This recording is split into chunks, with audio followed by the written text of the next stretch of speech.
Good morning and welcome to Morning Movie News, where I have a pretty darn interesting episode for you today. Every story is fascinating, at least to me, and I hope that you agree. And they're all pretty big stories as well. I had a hard time deciding which order to put them in, so I decided to start with the one that fascinated me the most. Now, we talk a lot about theme parks here on the show and the importance they have to the movie industry, and that they're quite profitable and everybody wants to get into that business. For instance, Lionsgate has been seriously exploring a Hunger Games theme park. Maybe not as aggressively after Mockingjay Part 1, or perhaps more aggressively to get those contracts signed before anyone changes their mind. But today I want to talk about a new venture and a new country getting into the theme park business. Now, over in the UK, I've heard rumors of this Charles Dickens world that's supposed to be there a few hours, I believe, outside of London. But also the reviews that came in on it were that it wasn't, on the scale of like a Disney World or Universal Studios, which continue to be the top names in theme park entertainment. Although Disney is probably like, I'm not the top name, and it's like, hey, Wizarding World of Harry Potter really was a game changer for the industry. So much so that not only did it challenge Disney's supremacy, but that I think it gave hope to other studios that they could create viable theme park opportunities that could compete with Disney. So the latest initiative is also going to be outside of London, or actually I believe probably in London based on the name of the theme park, and it's called the London Paramount Entertainment Resort. Here's a lovely artist's rendering. As you can see, it's set to celebrate all things British and from Paramount Studios. Yes, that Paramount in the title is from the movie studio. It's a joint venture between them and a UK company. And they're going to have rides based on seemingly unrelated to the UK movies like Star Trek, Mission Impossible, The Godfather. Who would want to go on Godfather the ride? I see lots of actors dressed up like gangsters, and The Italian Job. And those are some pretty good properties for rides, actually. But that's not what I think is going to drive traffic to this new resort. And this is what makes this the most exciting story of the day.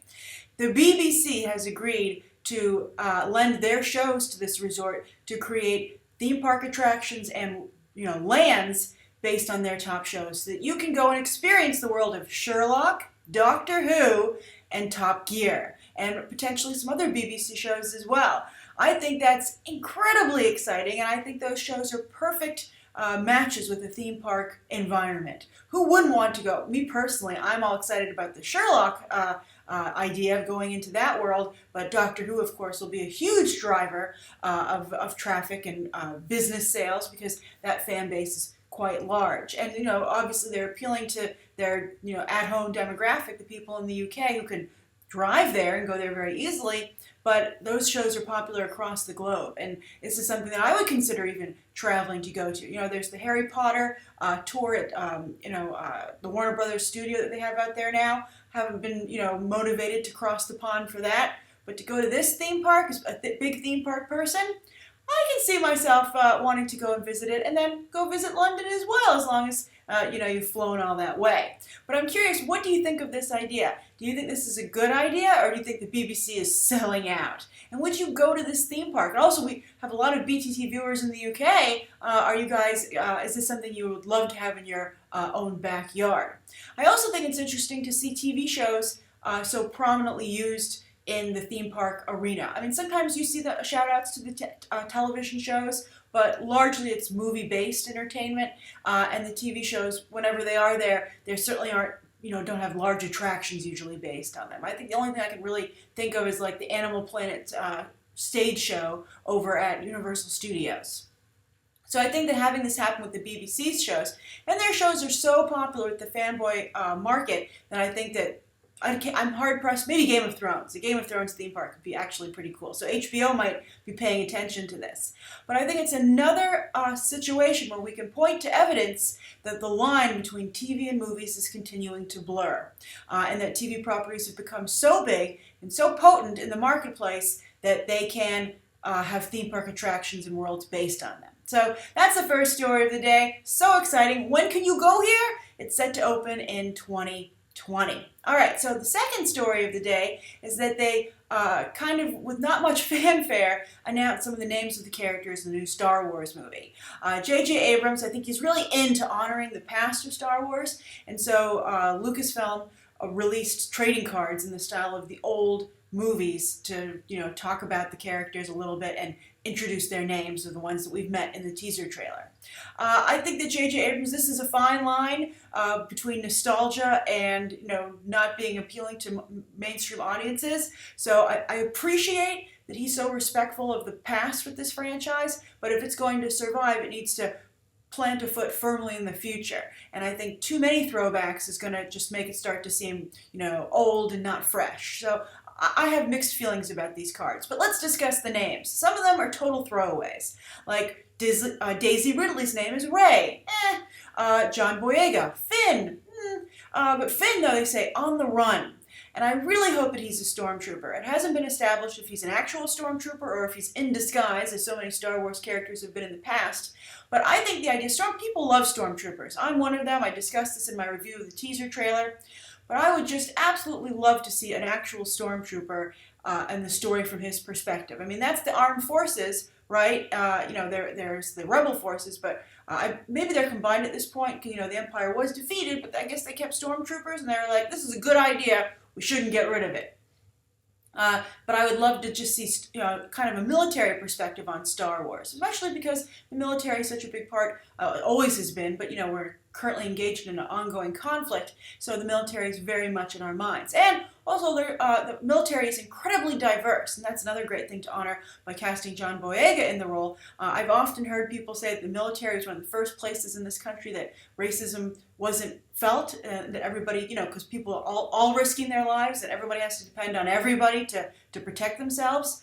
And also, that's something that's going on also with LGBT soldiers as well. They're also flocking to that area. So the military, apparently a great place for diversity, and not only is tolerant, but it allows it to thrive. And that's really admirable, besides the whole country-saving thing. Although I'm sure some people are going to write down below they don't like the military, but I don't think that. I think you should stand by the military. If you have a problem, take it up with the people who make the decisions on where to deploy the military. The military is just doing their job with incredible risk to themselves and sacrifice of their families.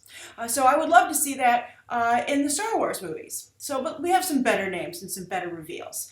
Now, for instance, this little robot has a name. He's BB-8. Now that just sounds so adorable. I saw some people comment when the teaser trailer came out that was a product placement right there. They're like, you can buy your own little robot, and apparently you can buy your own little BB-8. And I think BB-8 is a cute name, but the fact that that robot has a name makes me really concerned that he's going to be in a big part of the movie. And I think that literally a ball with a head, is not the most entertaining thing that I want to watch. I mean, I guess they might be like, well, R2-D2, everybody likes R2-D2, but R2-D2 had some sass.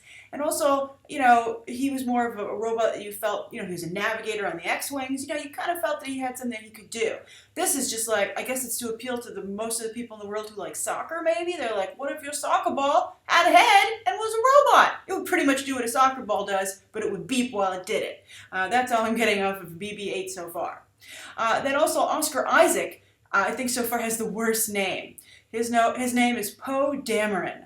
Or Dameron. I'm not sure how to pronounce it, obviously, but Poe Dameron just sounds, I think Poe, at first on its own, you might be like, hey, Edgar Allan Poe? But when you put it together with Poe Dameron, you're just like, you're not very popular, are you? It just is not a good, cool name. But they did say he's in his X-Wing, and of course, something I didn't get to mention in my teaser trailer review, he's got the Rebel logo on his helmet. So I think it's interesting that the Rebels have become official and their logo's still around. So I think the name is very unfortunate, but I'm still interested in the character. But then our mystery figure has a name, our shrouded figure with the cross lightsaber, and that name is Kylo Ren. Kylo Ren sounds like a male name, and I know some people had thought, oh, wouldn't that be cool if that was Gwendolyn Christie? But I don't think it is with that name. So that really kind of only leaves Adam Driver, right? If that's Adam Driver, he's looked out big time. I mean, or maybe it could be Donald Gleason But I think Donald Gleason, everyone's been examining that character's physique, and they're like, he's too thin to be Luke Skywalker because Mark Hamill is chunkier than that. But I do have to say, I think Mark Hamill could have slimmed down. Don't count that out. But I think Donald Gleason, it's unlikely he beefed up that much. So it looks like more and more likely it's going to be Adam Driver, and that is a fantastic role for him. But then why was he in an X-Wing uniform? Was that just to throw us off? We'll find out soon. Kind of soon. All right, so then the third story of the day is about Hans in Frozen. What to do with a problem like Hans? He is, at both times, I think, the weakest Disney villain because he didn't have much to do, but yet the most potent because he's kind of the poster boy for the message of that movie, which is the love of sisters before actual romantic love. I mean, that was the big theme of the movie. And by the way, if you haven't seen Frozen, spoiler time is over. I think we can freely discuss it, but I'm just giving you a warning that you can't. I've already revealed he was a villain, but you can skip to the last viewer, the giveaway for the Hobbit thing, if you don't want to have anything more revealed. So anyway, Hans, him revealing that he was only trying to get the kingdom away from Anna was considered like a big deal, and it was a big deal. But I think that because the character wasn't well developed, nor was his romance or fake romance or pseudo-romance, whatever you want to call it, with Anna, since that wasn't really explored, it really just became more of a statement about feminism and also a commentary on, or throwing them out actually, like really negative light being shined on the Disney fairy tale, being like, you know what, this is what happens when you fall in love right away. He could be evil.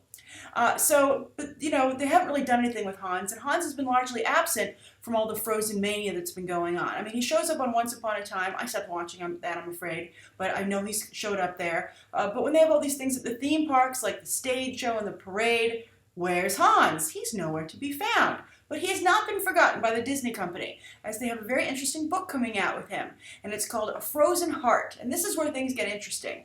A Frozen Heart is going to tell the story of this doomed romance from both perspectives, from Anna and Hans's. And it's going to alternate each chapter from who the story is being told, from which perspective. And I hope they don't make Hans, misunderstood, or at first he really did love her. I hope they go for a cad. But this is going to be a difficult thing to pull off because they don't want to make him just Gaston light.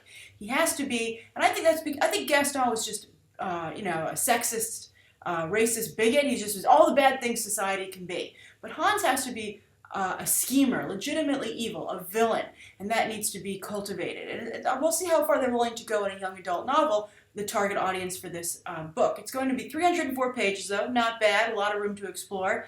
But you can see still, what Frozen is trying to, its message that it's pushing from the synopsis for the book. So I'll read it to you. It says, "Love is an open door, or so Anna believed when she first met a handsome prince named Hans. A Frozen Heart tells the story of a lonely young woman who has been shut away from the world for most of her life. Her parents are dead, and her sister, the only person who might show her an ounce of love, is cold and distant." Now right there, that sounds pretty good. I wish that the movie really had hammered home that point. I think it did it in extremely broad strokes. We talked about this recently. BTT viewer Dominic asked the question about messages being too subtle. I think not developed well enough. I mean, you can't call this subtle when I think this was barely explored. I mean, they had a couple of lines in a song, but I think if they'd really explored her loneliness, kind of the way they explored the Little Mermaid's fascination with the human world, maybe her falling so fast and hard for Hans would have made a little bit more sense in an organic way, instead of just like, this is what the story is doing. But let me continue. So it says her parents are, no wonder she jumps at the chance for love and companionship with a dashing stranger. Wasn't that dashing in the movie, but I digress. But as Hans' veneer of kindness melts away, Anna finds the love she was searching for all along was from her sister Elsa. Again, I love the honest trailer joke about it. Happy Jezebel? Because I think this movie is like really, really a little bit, we've talked about this, pendulum effect, too much in favor of male characters, where I think we've definitely swung in the opposite direction of too in favor of female characters, and I'm hoping we'll settle in the middle eventually. But then it says, told in alternating chapters from both Anna and Hans's perspectives, A Frozen Heart delves into the couple's failed romance. That's a nice way to put it. Exploring their backstories, motivations, and ultimate separation. It's like they once were in love, and I hope that's not the case. I think Hans needs to show up to that party wanting to do that, and I think that's really, really important. All right, so today instead of the viewer question, I have the reveal for the winner of the Hobbit fan package from Dolby Atmos. Thank you everybody for tweeting. Again, Dolby Atmos is so happy to be mixing the whole trilogy of The Hobbit, including this latest entry in Dolby Atmos technology. And so to do that, they have given me a prize package to give away, which features a t-shirt, an iPhone case, and a tote bag with Bilbo on it. All right, so who won? I also have some honorable mentions, but I'm afraid only the first one gets the prize package this time. And this is from Blue Brain, who wrote, hashtag Dolby Atmos.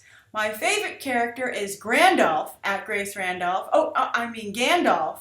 And I'm looking forward to seeing 3 wizards in one movie. Well, now, you might think that I picked this one just because it mentioned me, although I did appreciate the shout out to how Grandolph, which I often use sometimes, is, kind of my version of Gandalf. I've had other people mention that, so I like that Blue Brain picked up on that, other people in my actual life.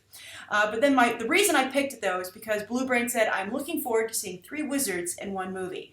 And that was my favorite scene in the film. So I thought it was funny that Blue Brain was so on my frequency that, I believe it's a he, that he, because I have to go look at your Twitter accounts, but Blue Brain said, not only got the Gandalf thing, but totally guessed my favorite scene in the film. And I hadn't said it yet. I did not really talk about that in my reviews. Although, the reason I didn't talk about it too much, Blue Brain, is because the scene, well, it started out great, never really lived up to its potential, so don't get too excited for 3 wizards in one movie. But anyway, that's the winner. Congratulations, Blue Brain. I'll be tweeting you shortly, if not already, when you're watching this, for details on how to receive your package.